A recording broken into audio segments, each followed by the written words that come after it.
People are planning to sell. Let's have a look. Hello everyone, Florian.heise here, and welcome to another episode of HeiseSays. Grab your stein of coffee. We're going to have a look at a media release from Westpac discussing their research revealing homeowners are planning to sell property. Now, is this the FOMO finally catching up to people? Are they thinking, well, this is the only time I can make the big gains, make the big dollars? Is it time to sell now? Or is it a little too late? I know of people who have sold to get money, make a nice healthy profit.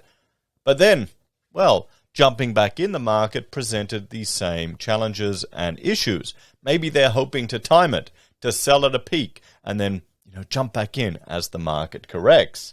But, you know what they say about timing the market? It's bloody hard. Time in the market is better than timing the market. Now, before we go through this press release and a few other things, I'd like to, talk about our sponsor, and it's HeiseSays on Twitch. Tonight, Rachel and I are putting our architect hats on, and we're going to discuss the Florida condo collapse and ask if it could happen here. Particularly, looking at some differences or construction methodologies and some similarities in construction methodologies with Florida, and what I would say in many ways is our version of Florida, the good old Gold Coast. So tune in on Twitch only to check that out, everyone. 7:30 Australian Eastern Standard Time. And the reason we're doing that on Twitch is it's an adults-only show. It's for a more mature audience. And, you want to have your overlords. You want to split your worship or dependency from, the Google overlord to the Amazon overlord. And Bezos is bald, so, bald men have to stick together. So, let's start off by looking at the current average asking prices. Now, this is the capital city average, and we can see, look at that, three bettors have taken off a little bit. What are we at? There we go. We're now at 972, not 984 where we were, but all houses still $1,078,000, everyone. It's just housing in Australia, guys. It's housing in Australia. And here we have the national average. This is including everything, the regions and the capital cities. So you're going to see the regional impact here, and it's going up. 687 and 607 for a three-bedder. Apartments are creeping up as well. If we have a look here, we can see apartments have also crept up as well for all capital cities. So let's have a look at this research coming from Westpac. And let me know, do you believe it? Do you trust Westpac? We've seen a lot of the research that came out of the banks or the media releases, the articles, the concerns with a potential correction of 20% or more, or 30%. 40% was the RBA's modeling. And, I wonder how much of that was done, for political purposes. Maybe I'm just getting too old. Maybe I'm just getting too cynical. The beard's starting to grow back, guys. Going, gone. Westpac research reveals more homeowners are planning to sell a property.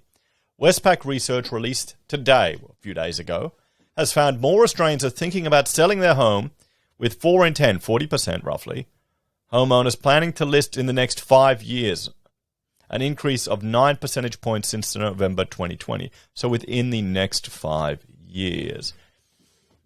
Yeah, is that really saying anything? Oh, yeah, within the next half a decade, we're going to list our house. Come on, or maybe what this is showing us, it's the boomer downsizing. You're getting, the older generation, and what we'll do is we'll jump here, and we will just bring this up, this chart showing the different generations, everyone. Here it is. Now, you've got Generation Alpha, which is early 2010s to mid-2020s. That's when they were born. Gen Zers, 97 to 2012. The Millennials, or Y Gens, which is 81 to 96. It's my generation. And those of us at the beginning or tail end of this generation, we're considered the geriatric millennials. We're a little different to the others because we had an analog childhood. Then you've got the Gen Xers, 65 to 80. And you've got the Boomers, 46 to 64. So they're starting, this one here, their life expectancy. So the last cohort will be hitting 70. So they're already starting to, hit 70. A big chunk of them have already. So this could be the beginning in the next 5 years where they will look at, so that'll be when they start turning 60, roughly. Actually, yeah, it looks like it. When the last boomers turn 60, we're going to start seeing more of them selling houses. Could this be what we're seeing in this article here, everyone? The planning of, in 5 years' time we're going to sell. This isn't just around the corner quickly selling. Could this be the beginning of the boomer sale? The downsizing. And that's going to be interesting to see what impact that has on property. If you have more and more houses going on the market, more and more people wanting to sell with the demographic shift. And, of course, we all know what the response from our political leaders are going to be. Come on. I'll have a shot of coffee, and you let me know in the comments what you think the response will be. Of course, it's going to be sensible, well-planned, and an appreciation that maybe the next generation might want to afford housing, so they're not going to intervene in the market that much. Yeah, no, they'll open the floodgates. I'll bet a carton. Not a good carton, just VB, but bet a carton. Anyway, the report found a growing number of homeowners are looking to downsize, with more than a quarter, 26%, saying they will seek out a smaller property, and that makes sense. It's exactly what my mother did. She went from the family home with 3 bedrooms, a double garage and a pool, to a little townhouse in a complex. So there's a pool, but it's all managed. She just pays a strata fee for that, and it's perfect. It's a little crowded when we come to visit with all the children, but it's still much easier for her to manage. I was shopping, looking around for houses with her down the Gold Coast, and I think she just wanted it done, and she was looking at getting into like some an apartment tower with holiday accommodation. I said, no, you're not buying here. I don't care, what anyone says. No chance at all. Look at that. The tiles are popping up, and the real estate agents are going, it's not really your son's decision. I'm going, well, it bloody weird. I'm not going. She's going to kill me if I let her buy here. And now she appreciates the fact that she didn't. This is the thing. It's the job of a child. You need to stand up for stand up for your parents too. It goes both ways, doesn't it? So, Westpac Managing Director of Mortgages, Anthony Hughes, said the findings could be promising news for buyers as property demand could continues to surge. Yeah, this is 5 years' time, guys. Our research shows that while buying intentions have tapered slightly, demand still remains stronger than it did prior to the pandemic, reinforcing that the great Australian dream of owning a home continues to remain a priority. It's welcome news for buyers. The report also found more people are now thinking about selling.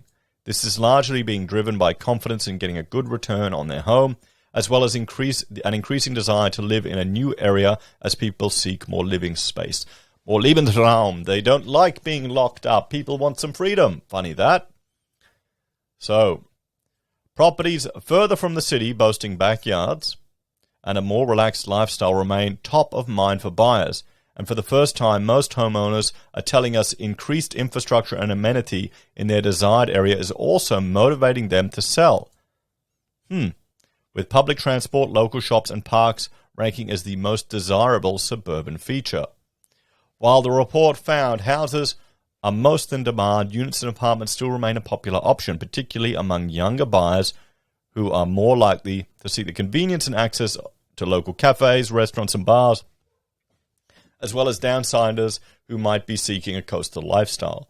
The report found 7 in 10, 71% of first-home buyers are seeking a house or townhouse.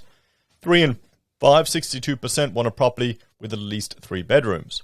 Despite a slight decrease recorded in the number of Australians planning to buy a first home, competition with other buyers remains a top challenge at 43%, with 3 in 10, 29%, citing a lack of listed options as a barrier to achieving home ownership, a sentiment that's increased by 10 percentage points in the last 3 months.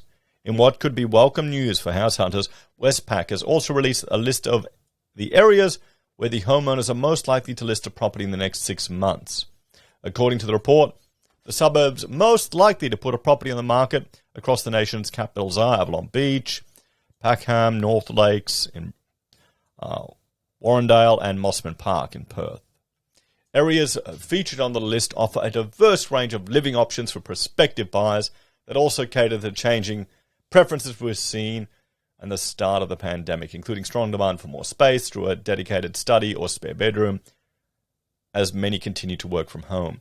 That's one of the advantages of having a 100-year-old old ramshackled Queenslander where you needed a room, they'd just close in the balcony.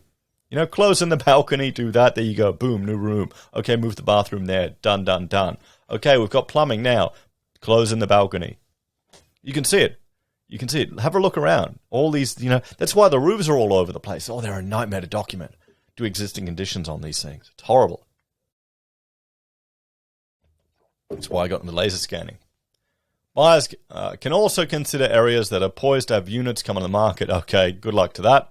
New development areas like Sydney's Wedgworth Point or established areas like Adelaide's Glenelg can be appealing. I doubt that. So here we go. There you go. Let's have a look. Avalon Beach, houses and units. What about Brisbane? Let's look at Brisbane. North Lakes, okay. Yep. Raby Bay or Redland Bay. Redland Bay? It's expensive. Bandama, Thornlands. So I'll link to this. The model was commissioned by Westpac and produced by Insight Data Solutions. The model estimates the likelihood of a residential property listed for sale in the next 6 months and was used to find 10 locations. Okay.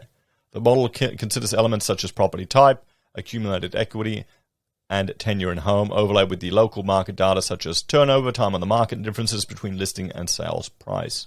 It was commissioned by Westpac, conducted by Lower Gain Research in accordance with this standard. Okay. 2,017 Australians aged 18 plus. This is the thing. Just think about it. I do a little poll on my YouTube channel and I get nearly the same numbers. That's interesting, isn't it? That's the thing when we look at these articles and this data. You need to look at the sample size. And 2,000 is a significant population. And here they've got controls and they know where they're from. With my YouTube, it's all over the world. So it could be anyone with a mobile phone. So what do you reckon, everyone? Do you think this is the beginning of the boomer property exodus? Within the next 5 years, they're heading into 60. Seems to add up. So what are the solutions for this? Well, will those who resisted the FOMO of jumping into the market, will they be rewarded in the next 5 years? Will asking prices drop or will they continue to rise? And if there's any hint of significant corrections to the property market, what do you think our government overlords would do? Well, what do you think? Just what have we seen now? What precedent has been established? What could they not do? Mortgage Keeper is a bad joke that I make on this channel. Let's hope it doesn't become a reality, but there might be people calling for it. I'm waiting for lockdowns to be called for property. Lockdown parts of the economy to force people to save bigger deposits. You think I'm joking? Yeah, well, maybe I am.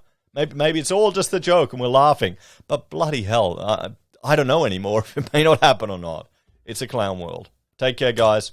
Thanks for watching. Like, share, subscribe to the channel. If you're a fan and enjoy the content I create here, there are a few ways you can support us. Join us on YouTube or Patreon. Watch us on Twitch, guys. We need to get the views up there. And after, YouTube's suspension of the entire channel with no recall or no evidence at all, I think it's just bots spamming it. Anyway, I want to diversify. You can sign up for SelfWealth or Stake, helping us out that way. Use our affiliate links at Amazon, eBay, Independent Reserve, or AussieBroadband. Buy our merch from HeiseSays. Use Gold Pass from the Perth Mint or support us via PayPal. Take care, guys. I'll see you next time. Bye for now.